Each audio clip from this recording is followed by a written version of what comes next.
El tema de la lucha contra la piratería marítima en el Golfo de Guinea sigue siendo el foco de las conversaciones entre las administraciones de Malabo y Washington, D.C. Precisamente el vicepresidente de la República, Su Excelencia Teodoro Ngema Obiang-Mangue, ha conversado con la embajadora de Estados Unidos, Susan Stevenson, en el Club del Golf de Mongomo.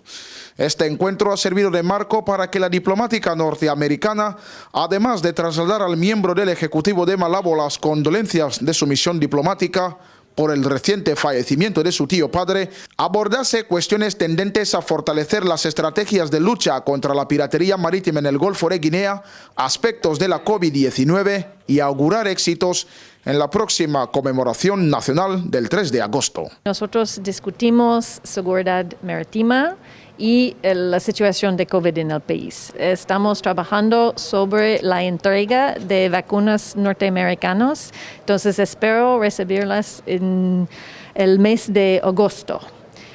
Y además habrá algunas visitas de formación y de capacitación en el dominio de defensa nacional y seguridad marítima.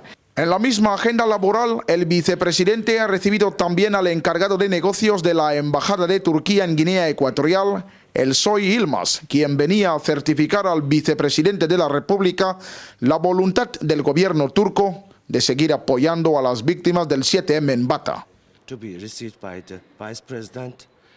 Ha sido un honor que el vicepresidente me recibiera. Hemos hablado sobre las excelentes relaciones entre Turquía y Guinea Ecuatorial. También hemos tratado sobre la posibilidad de fortalecer aún más estos excelentes lazos, además de trabajar para extenderlos en otros dominios. Para ello seguimos trabajando y cooperando juntos para un futuro mejor. Guinea Ecuatorial y Estados Unidos cooperan desde el año 1968 en varios dominios como son el estudio y la vigilancia de los derechos humanos, trata de personas o libertad de culto, entre otros, siempre bajo el paraguas del respeto mutuo y la no injerencia en asuntos internos de otros estados.